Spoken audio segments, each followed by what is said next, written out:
Hello everyone, welcome to expert online academy. ఈరోజు మనం various news పేపర్లో వచ్చినటువంటి ఇంపార్టెంట్ ఆర్టికల్స్ చూద్దాం. ఓకే, ఇక్కడ వచ్చేసి ఫస్ట్ ఆర్టికల్ వచ్చేసి ఇక్కడ ఓకే యుఎన్హెచ్ఆర్సి అనమాట, United Nation High Commission for refugees.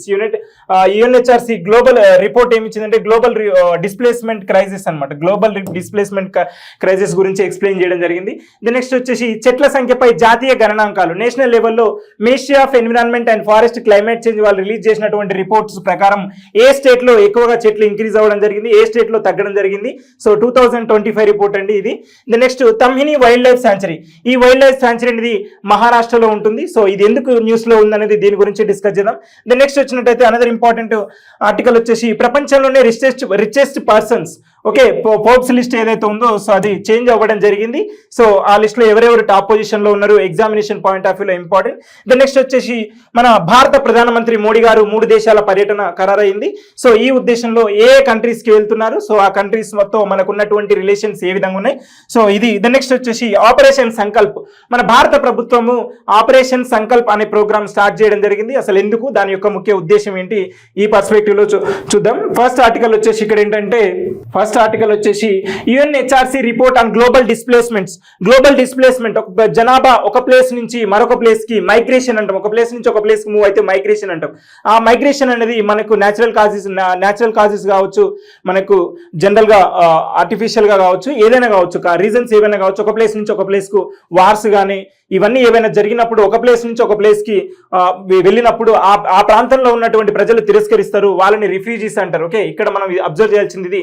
Special గా మనం చూసుకున్నట్లయితే ఏంటంటే మయన్మార్ అనమాట. సో ఓకే, మయన్మార్ నుంచి మన ఇండియాకి కానీ బంగ్లాదేశ్ కానీ ఎక్కువ వచ్చారు. సో ఇది బంగ్లాదేశ్ ఒకటి, మన నైబరింగ్ కంట్రీ అయినటువంటి బంగ్లాదేశ్కి ఇండియాకి ఎక్కువ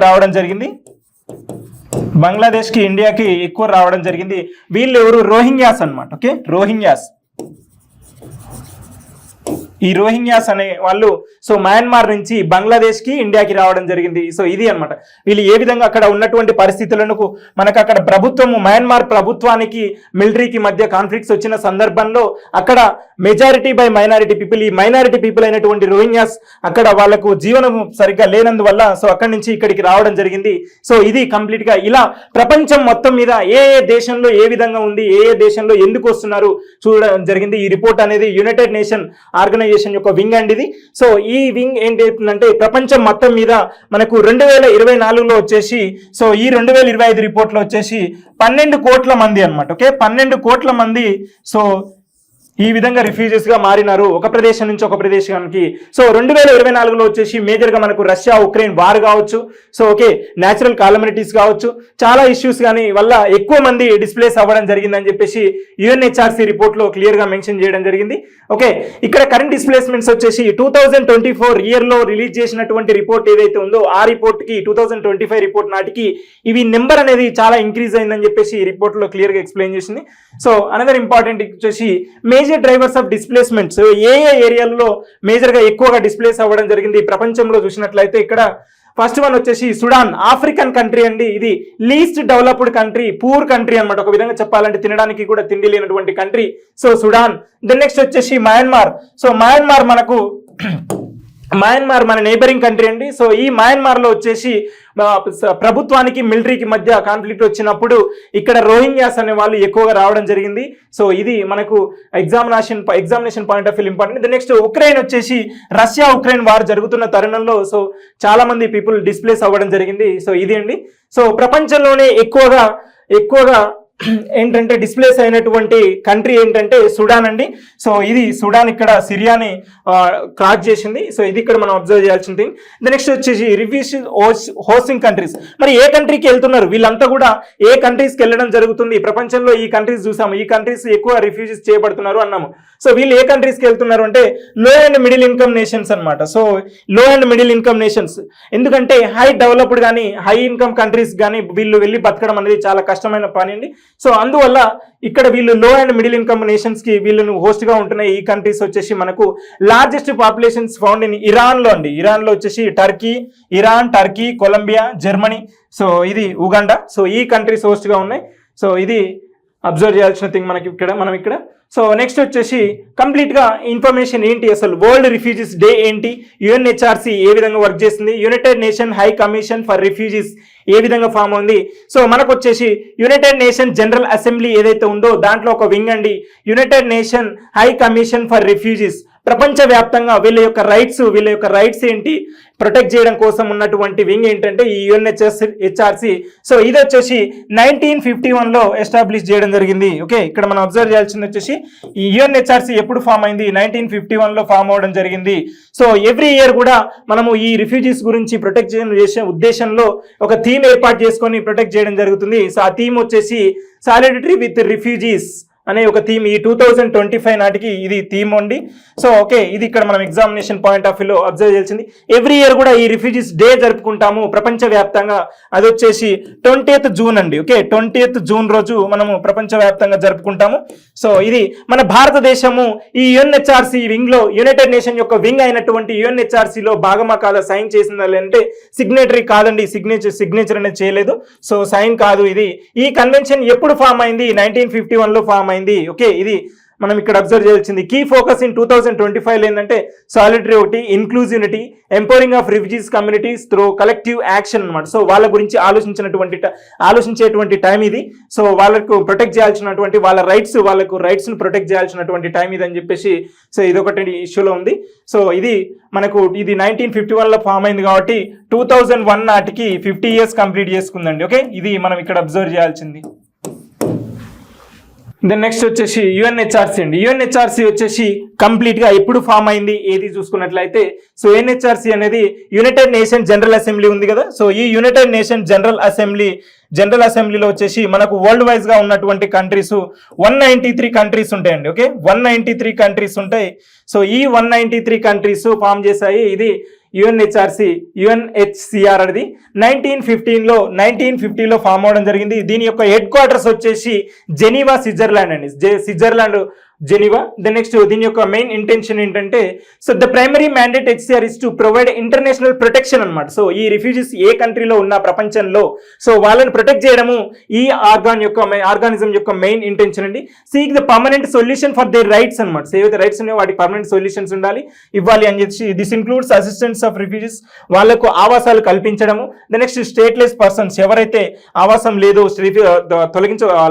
ఒక దేశం నుంచి వెళ్ళగొట్టబడతారో సో వాళ్ళకు ప్రొటెక్ట్ చేయడము. దెన్ నెక్స్ట్ వేరే డిస్ప్లేస్మెంట్స్ ఏవైనా కానీ న్యాచురల్ కాలమిటీస్ కానీ సో ఇవన్నీ జరిగినప్పుడు కూడా ఇది ప్రొటెక్ట్ చేయడం జరుగుతుంది. సో కంప్లీట్ గా ఇది యుఎన్హెచ్సిఆర్ అండి. ఓకే, దెన్ నెక్స్ట్ వచ్చేసి అనదర్ ఇంపార్టెంట్ ఆర్టికల్ వచ్చేసి ఇక్కడ చెట్ల సంఖ్యపై జాతీయ గణనాంకాలు. ఓకే, ఇది ministry of environment and forest climate change 2025లో రిలీజ్ చేయడం జరిగింది. మన భారతదేశంలో 28 స్టేట్లు ఉన్నప్పటికీ, యూనియన్ టెరిటరీస్ ఉన్నప్పటికీ ఏ స్టేట్లో ఎక్కువగా ఇంక్రీజ్ అయినాయి, ఏ స్టేట్లో డిక్రీజ్ అవ్వడం జరిగింది, లాస్ట్ రిపోర్ట్ ఎప్పుడు వచ్చింది. సో ఇది 2 సంవత్సరాలకు ఒకసారి రిలీజ్ చేస్తారు ఈ రిపోర్టు.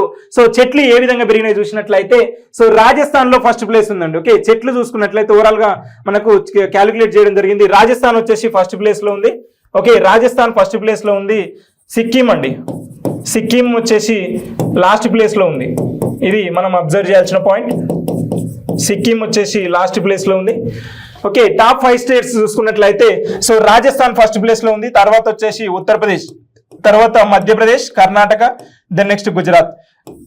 ఈ 5 కంట్రీస్ అండి, టాప్ 5 కంట్రీస్. బాటమ్ 5 కంట్రీస్ వచ్చేసి సిక్కిం లాస్ట్ ప్లేస్ లో ఉంది.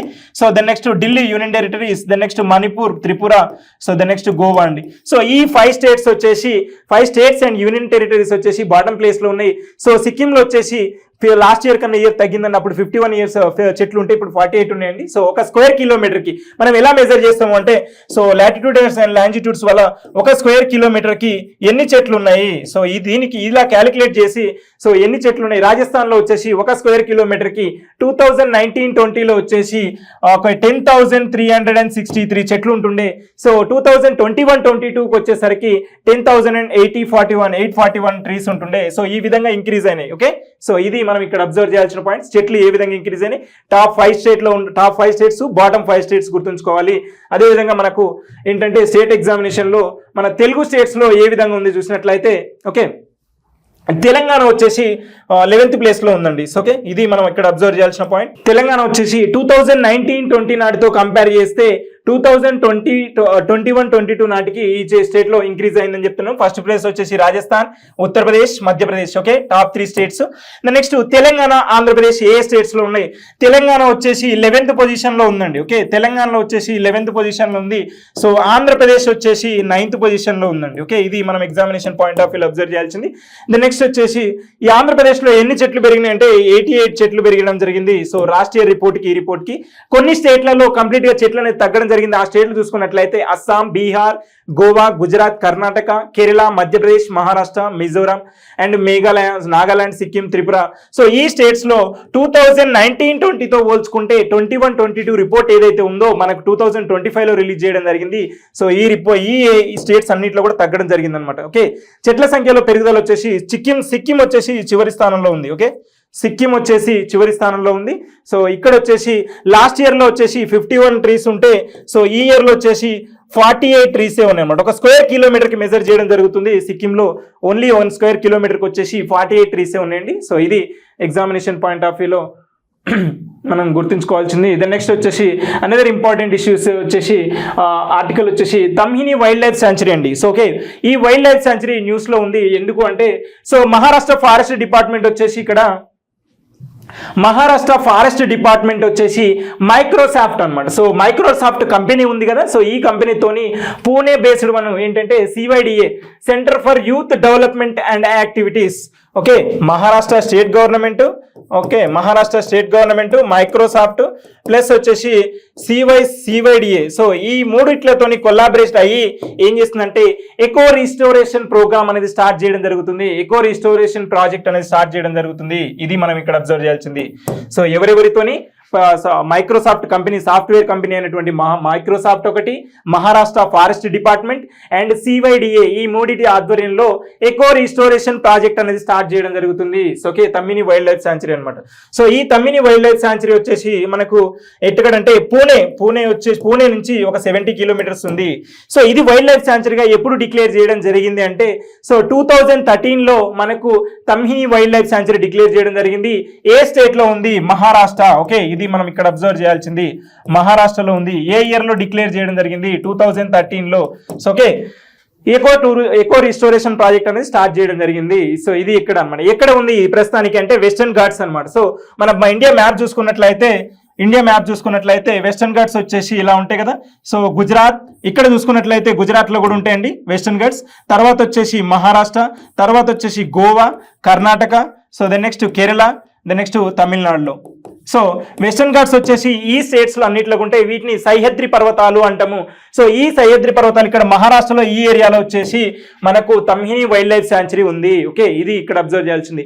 ఈ తమ్మిని వైల్డ్ లైఫ్ శాంచురీలో వచ్చేసి మనకు టూరిజం స్పాట్స్ ఉన్నాయి. అందర్బియన్ ఫారెస్ట్ ఒకటి, ప్లస్ వ్యాలీ ఒకటి, దేవకుంద్ ఒకటి. సో ఇవన్నీ ఎక్కువ టూరిజం ప్రాజెక్ట్స్ అనేది ఉన్నాయి. సో ఇవేంటి అంటే ఎక్కువ అట్రాక్ట్ చేసే టూరిస్టులను. సో వచ్చేసి మాన్సూన్ సీజన్ లో ఎక్కువ అట్రాక్ట్ చేయడం జరుగుతుంది.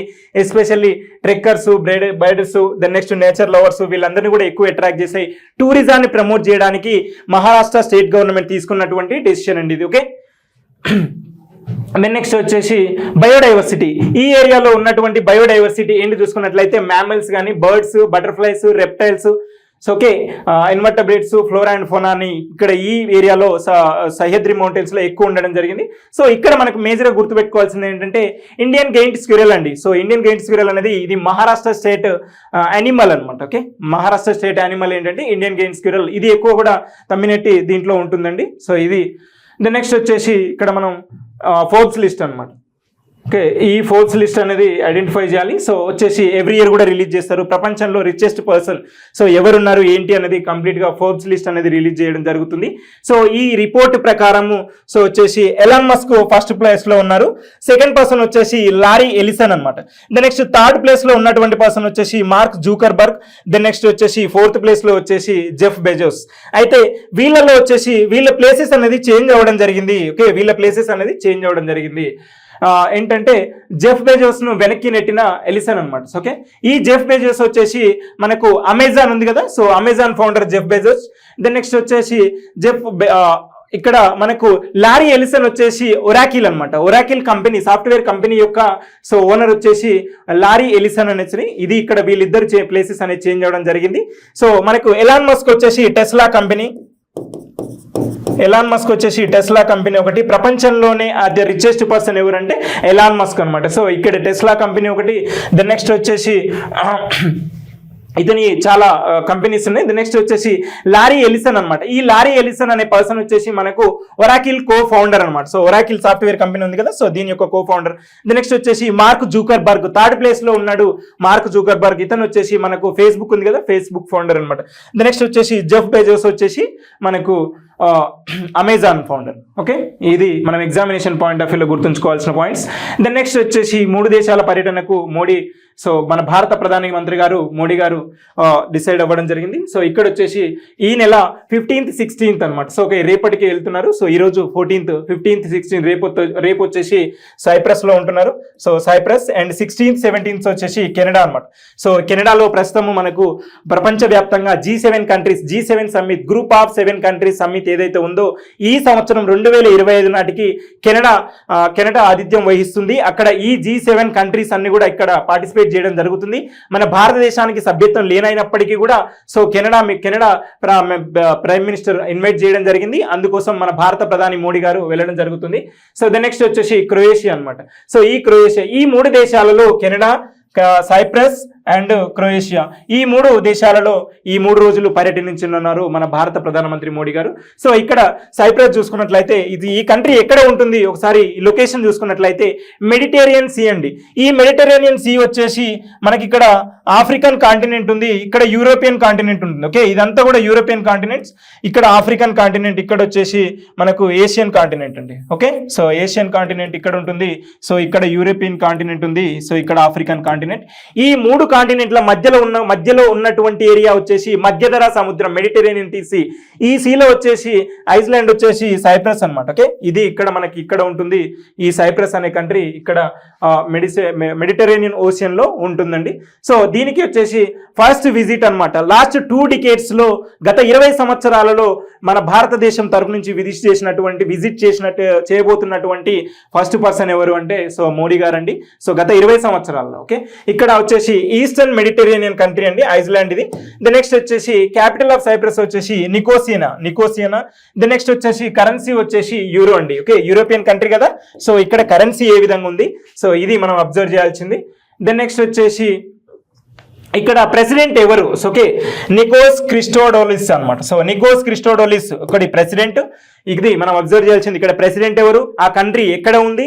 ఓకే, దెన్ నెక్స్ట్ దీని యొక్క కరెన్సీ ఏంటి, దీని యొక్క క్యాపిటల్ ఏంటిది, సో ఈ విధంగా అబ్జర్వ్ చేయాలి. దెన్ నెక్స్ట్ వచ్చేసి క్రొయేషియా అండి. సో ఈ క్రొయేషియా వచ్చేసి ఎక్కడుంది, సో ఓకే, క్రొయేషియా చూసుకున్నట్లయితే సో ఇది మెడిటరేనియన్ సీ కదా. సో ఇక్కడ సైప్రస్ ఇందాక మనం చూసినటువంటి కంట్రీ, ఇది ఇక్కడికి వెళ్ళడం జరుగుతుంది. దెన్ నెక్స్ట్ వచ్చేసి ఈ క్రొయేషియా వచ్చేసి ఇది ఇటలీ కదా. సో ఇక్కడ ఉన్నటువంటి కంట్రీ ఇది వచ్చేసి ఇటలీ. సో ఇక్కడ క్రొయేషియా వచ్చేసి ఇక్కడ ఉంది, యూరోపియన్ కంట్రీ అండి ఇది కూడా. So Mediterranean sea, Africa, Asia, so ఇది యూరోప్ కాంటినెంట్. ఈ 3 కాంటినెంట్ మధ్యలో ఉన్నది మధ్యధర సముద్రం. ఈ మధ్యధర సముద్రంలో ఇటలీ ఉంది. సో ఇటలీ పక్కన వచ్చేసి క్రొయేషియా ఉంది. సో ఇది ఇక్కడ మనం అబ్జర్వ్ చేయాల్సింది. ద నెక్స్ట్ ఇక్కడ ప్రైమ్ మినిస్టర్ ఇన్వైట్ చేయడం జరిగింది మన భారత ప్రధాని, సో ఆండ్రేజ్ ప్లెంకోవానిక్. ఓకే, ఇతని ప్రైమ్ మినిస్టర్ వచ్చేసి ఆండ్రేజ్ ప్లెంకోవానిక్. సో ఇక్కడ క్యాపిటల్ వచ్చేసి జగ్రేబ్ అనమాట. ఓకే, ఈ క్యాపిటల్ క్రొయేషియా యొక్క క్యాపిటల్ వచ్చేసి జగ్రేబ్. సో దీని కరెన్సీ వచ్చేసి యూరో అండి, యూరోపియన్ కంట్రీ కదా. So most of the countries కి యూరో ఉంటుంది. సో ఇక్కడ మనం ఈ కంట్రీకి యూరోనే, సో ఇది కూడా యూరోనే. దెన్ నెక్స్ట్ వచ్చేసి అనదర్ ఇంపార్టెంట్ సమ్మిట్ వచ్చేసి G7 సమ్మిట్ అండి. ఓకే, ఇక్కడ G7 సమ్మిట్. సో దీంట్లో వచ్చేసి G7 కంట్రీస్ ఉన్నాయి, గ్రూప్ ఆఫ్ 7 కంట్రీస్. ఓకే, ఈ 7 కంట్రీస్ కి మన భారతదేశానికి సభ్యత్వం అనేది లేదు. ఓకే, ఇక్కడ మనం అబ్జర్వ్ చేయాల్సింది. మొట్టమొదటిసారిగా దీంట్లో వచ్చేసి G6 కంట్రీస్ ఉన్నాయి. ఆ తర్వాత వచ్చేసి కెనడా జాయిన్ అవ్వడం జరిగింది. కెనడాతోని G7 కంట్రీస్ అయినాయి. తర్వాత రష్యా జాయిన్ అవ్వడం జరిగింది. 1997లో రష్యా జాయిన్ అవ్వడం జరిగింది. 2014లో సో రష్యాను తొలగించడం జరిగింది. మళ్ళీ G7 కంట్రీస్ గా ఫామ్ అయినాయి. దీనికి ఒక హెడ్ క్వార్టర్స్ అనేది లేదు. సో బట్ ఇక్కడ గత 6 సంవత్సరాల నుంచి మన భారత ప్రధాని మోడీ గారిని ఇన్వైట్ చేయడం జరుగుతుంది. G7 సమ్మిట్ ఏ కంట్రీస్లో అయితే జరుగుతుందో అక్కడ లాస్ట్ ఇయర్ వచ్చేసి 2024 వచ్చేసి ఇటలీలో జరిగింది. సో ఇటలీకి కూడా వెళ్ళడం జరిగింది. అలా వెళుతున్నటువంటి తరుణంలో ఈ ఇయర్ కెనడాలో జరుగుతుంది. 2025లో వచ్చేసి G7 సమ్మిట్ వచ్చేసి కెనడాలో జరుగుతుంది.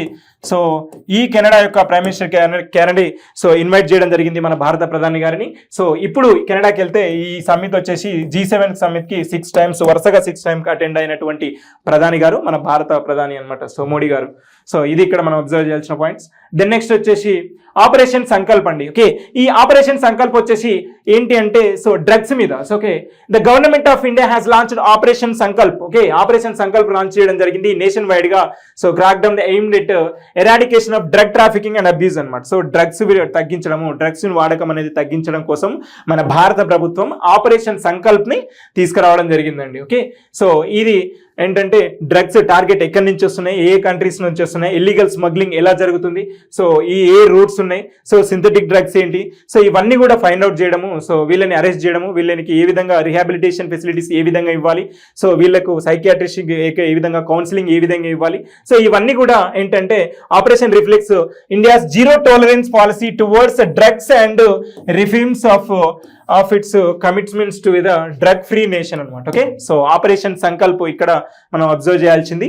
ఓకే, ఇది అయితే మన తెలంగాణ ప్రభుత్వం కూడా సో తెలంగాణలో డ్రగ్స్ ఇంక్రీజ్ అవుతున్న కొద్దీ సో తెలంగాణ ప్రభుత్వం స్టార్ట్ చేయడం జరిగింది తెలంగాణ యాంటీ నార్కోటిక్ బ్యూరో అనమాట. ఓకే, తెలంగాణలో ఒక వింగ్ ఏర్పాటు చేయడం జరిగింది, తెలంగాణ యాంటీ నార్కోటిక్ బ్యూరో అనమాట. సో దీని యొక్క మెయిన్ ఇంటెన్షన్ వచ్చేసి ఆపరేషన్ సంకల్ప్ యొక్క మెయిన్ ఇంటెన్షన్ వచ్చేసి స్టేట్ గవర్నమెంట్ తీసుకొచ్చినట్టుది ఏంటంటే operation Sankalp drug free Telangana mission. Drug free Telangana mission ఇది ఎవరెవరి ఆధ్వర్యంలో వర్క్ చేస్తుందంటే so Telangana anti narcotic bureau ఏదైతే ఉందో సో ఇది లాంచ్ చేయడం జరిగింది తెలంగాణలో.